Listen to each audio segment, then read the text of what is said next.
మీ NML news అన్వేషణ నిరంతరం నిజం కోసం. Welcome to NML news channel. తాను మంత్రిగా ప్రమాణ స్వీకారం చేసి నేటికి 2 ఏళ్లు పూర్తవుతున్న నేపథ్యంలో జెండా మోపి విజయంలో కీలక భూమిక పోషించిన కూటమిలో ప్రతి కార్యకర్తకు కేంద్ర పౌర విమానయాన శాఖ మంత్రి కింజరాపు రామ్మోహన్ నాయుడు ధన్యవాదాలు తెలిపారు. మంగళవారం నాడు జిల్లాలోని పొందూరు మండలం రాపక్క గ్రామంలో పలు శంకుస్థాపనలు ప్రారంభోత్సవాల్లో రాష్ట్ర మంత్రి కొండపల్లి శ్రీనివాస్, స్థానిక ఎమ్మెల్యే పీయూసీ చైర్మన్ కూన రవికుమార్తో రాష్ట్ర మంత్రి కొండపల్లి శ్రీనివాస్ స్థానిక ఎమ్మెల్యే పీయూసీ చైర్మన్ కూన రవికుమార్తో కలిసి రామ్మోహన్ నాయుడు పాల్గొన్నారు. వెంకట్రాయనిగూడెంలో 10.45 కోట్లతో ఎంఎస్ఎంఈ పార్కు శంకుస్థాపన అనంతరం రాపాకలో 2.20 కోట్లతో సిమెంట్ రోడ్ల వెల్నెస్ సెంటరు, రైతులకి విత్తనాల పంపిణీ, త్రాగునీటి సరఫరా యూనిట్లను ప్రారంభించారు. అనంతరం సభా వేదిక వద్దకు చేరుకుని ఆముదాల వలస నియోజకవర్గానికి చెందిన బెల్లాన త్రినాథరావుకి 2,28,900, కొంచెడ రాజారావుకి 38,402 రూపాయలు ముఖ్యమంత్రి సహాయ నిధి చెక్కుల్ని అందజేశారు. వ్యాప్తంగా ఉన్న గుర్తింపుని మరొక అడుగు ముందుకు నడిపించాలని, జాగ్రఫికల్ ఐడెంటిఫికేషన్ GI ట్యాగ్ ఒకటి సాధించాలని నేను ఎంపీగా అయినప్పటి నుంచి ఒక ప్రయత్నం చేస్తున్నాను. స్థానికంగా రవణ గారి సహకారంతో, అందరి తాలూకా సహకారంతో పొందూరు ఖాదీని GI ట్యాగ్ ఈరోజు సాధించగలిగామనంటే అది కూడా మన కూటమి ప్రభుత్వం తాలూకా ఆశీస్సుల వల్ల అనేది మీ అందరికీ గుర్తు చేస్తున్నాను. ఇలా ఎన్నో కార్యక్రమాలు మనం చేసుకుంటూ వెళ్ళి సామాన్యులకి మేలు చేయాలని, పేదవాడికి మంచి జరగాలని, మనలాంటి గ్రామాలన్నీ కూడా బాగుపడాలని ఈ కూటమి ప్రభుత్వంలో చేస్తున్నటువంటి ప్రతి ప్రయత్నం కూడా మీకోసమే జరుగుతుందనేది మీరందరూ కూడా గుర్తించాలి. అలాగే ఈరోజు మీరందరూ కూడా గుర్తుపెట్టుకోవాల్సినటువంటి విషయం, ఏదైతే ఈ 2 లక్షల రూపాయలతో బ్రహ్మాండంగా సీసీ రోడ్లు, మట్టి రోడ్లు లేకుండా చేసే బాధ్యత కూటమి ప్రభుత్వం తీసుకొని బ్రహ్మాండంగా వేశాం. ఈ గ్రామం చుట్టూ ఏ సైడ్ నుంచి వెళ్ళినా సరే ఈ రోజు బ్రహ్మాండంగా సీసీ రోడ్లు, లోపల కూడా ఉంటే అవి కూడా సీసీ రోడ్లు.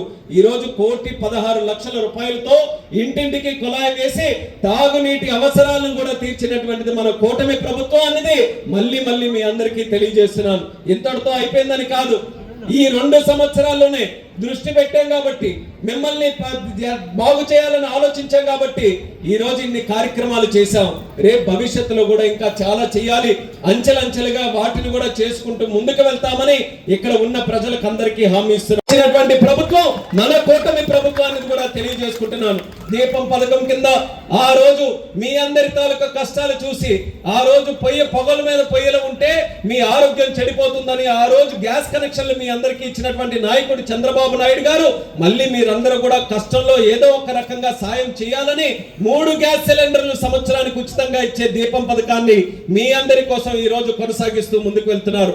అన్నదాత సుఖీభవ కార్యక్రమం ఈ రోజు కేంద్ర ప్రభుత్వం మనం అందరం కలుపుకొని 20,000 రూపాయలు సంవత్సరానికి వాళ్ళందరికీ కూడా అందిస్తున్నాం. ఈ రోజు పంట కొనుగోలు చేసిన తర్వాత ఏనాడు కూడా చూసుండరు, గత 2 సీజన్లో కూడా కొన్ని సందర్భాల్లో 4 గంటల్లో రైతుల తాలూకు అకౌంట్లలో డబ్బులు పడ్డాయంటే ఆ ఘనత మన కూటమి ప్రభుత్వాన్ని దాన్ని కూడా తెలియజేస్తున్నాను. ఇలా ఎన్నో మనకి మించినటువంటి కార్యక్రమాలైనా, మనకి ఈ రోజు ఆర్థికంగా అంత స్తోమత లేకపోయినా కేవలం ఒకే ఒక్క వ్యక్తి తాలూకా విజన్, మన చంద్రబాబు నాయుడు గారి తాలూకా కష్టం, ఈ రాష్ట్రం ఆ వయసులో కూడా ఆయన ముఖ్యమంత్రి చేసిందని నిరంతరం కూడా రాష్ట్రం కోసమే పరితపిస్తూ రాష్ట్రం బాగుపడాలని ఎంతో కృషి చేస్తూ ముందుకు నడుస్తున్నారు. ఆ ఫలాలు మనందరి వరకు ఈ రోజు చేరుతున్నాయి.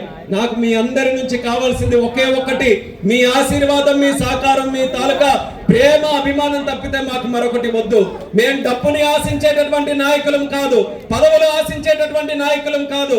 అన్న రవికుమార్ గారు గాని, నేను గాని, కొండపల్లి శ్రీనివాస్ గారు గాని, తెలుగుదేశం పార్టీ గాని, జనసేన గాని, భారతీయ జనతా పార్టీ గాని అందరం కూడా కలిసి కట్టుగా ఈ రోజు శ్రమిస్తున్నామనంటే ఈ రాష్ట్రం కోసం, ప్రజల కోసం, మీ అందరి సంక్షేమం కోసం అనేది మళ్ళీ తెలియజేస్తున్నాను. ఈ రోజు ఈ 2 బాధ్యత మీ అందరి మీద ఉంది.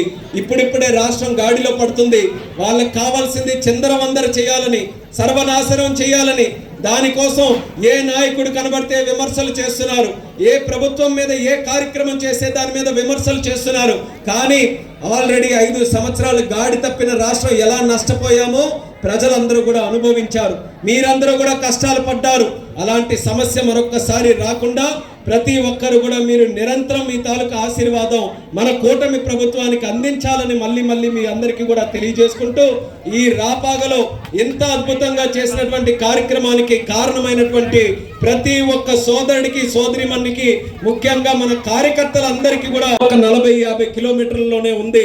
అంటే అత్యంత గంట సమయం లోపలే ఈ ప్రాంతం అంతా ఉంది కాబట్టి చాలా మంది ఇక్కడ పెట్టుబడులు పెట్టడానికి ఆసక్తి చూపిస్తున్నారు. హైవే కనెక్టివిటీ ఉంది. రవి గారు కూడా ప్రయత్నం చేస్తున్నారు, నేను చేస్తున్నాను. చిలకపాలెం నుంచి పార్వతీపురం ఉండే రూట్ ని అది కూడా 4 లేనింగ్ చేయించాలి, NH కింద డిక్లేర్ చేయాలని ఒక ప్రయత్నం, దాన్ని కూడా చేస్తున్నాం. అది కూడా చేస్తే డెవలప్ అవుతుంది. అలాగే రైల్వే జోన్ ఈ రోజు సాధించడం అనేది ఒక చరిత్ర. మీకు తెలుసు, 12 సంవత్సరాల నుంచి నేను పార్లమెంటు సభ్యుడు అయిన దగ్గర నుంచి మన రాష్ట్రానికి ఒక జోన్ కావాలని అహర్నిశలు కూడా కృషి చేస్తూనే వచ్చాను. ఒక సందర్భంలో ఇచ్చాపురంలో రాత్రిపూట కూడా స్టేషన్లో పడుకొని దీక్ష చేశాను, శ్రీకాకుళం స్టేషన్లో దీక్ష చేశాను, విశాఖపట్నం స్టేషన్లో దీక్ష చేశాను. పార్లమెంటు వేదికగా ఎంతో మంది అన్నారు, ఇది అవుతుందో లేదో, ఎందుకు రోజు మాట్లాడతారు దీని గురించి అని అంటే, సాధించేంత వరకు కూడా అలుపు లేకుండా పోరాటం చేస్తామని 12 సంవత్సరాలుగా చేస్తే మొన్న జూన్ 1వ తేదీన మన కళ తీరే విధంగా south Coast railway zone Andhra Pradesh కి సంబంధించి ఒకటి ఏర్పాటు చేసుకున్నామనంటే అది తెలుగువాడి తాలూకా పోరాట ప్రతీక అనేది కూడా సందర్భంగా తెలియజేస్తున్నారు.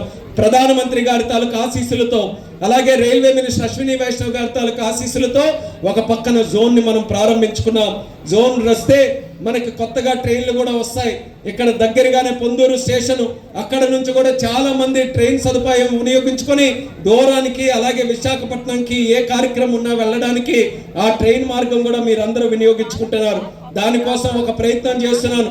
అందులోనే భాగంగా మినిస్టర్ అశ్విని వైష్ణవ్ గారికి అడిగితే మన ప్రాంతం తాలూకా కష్టం చూసి మొట్టమొదటిగా శ్రీకాకుళం నుంచి నేరుగా తిరుపతి వెంకన్న స్వామికి ఒక ట్రైన్ స్టార్ట్ చేసుకున్నాం అన్నది కూడా ఈ కూటమి ప్రభుత్వం తాలూకా ఘనతగా మీ అందరికీ తెలియజేస్తున్నాను. అది ప్రారంభం మాత్రమే. మన అరసవెల్లి సూర్యనారాయణ స్వామి నుంచి తిరుపతి వెంకన్న స్వామి వరకు కనెక్ట్ చేసే విధంగా ఒక ట్రైన్ వేసుకున్నాం. కానీ నా కళ ఇంకా బలంగా ఉంది. మన ప్రాంతం నుంచి హైదరాబాద్కి ట్రైన్ వెళ్ళాలి, మన ప్రాంతం నుంచి వారణాసికి కూడా ట్రైన్ వెళ్ళాలి, గుజరాత్కి కూడా ట్రైన్ వెళ్ళాలి, చెన్నైకి వెళ్ళాలి, బెంగళూరుకి వెళ్ళాలి.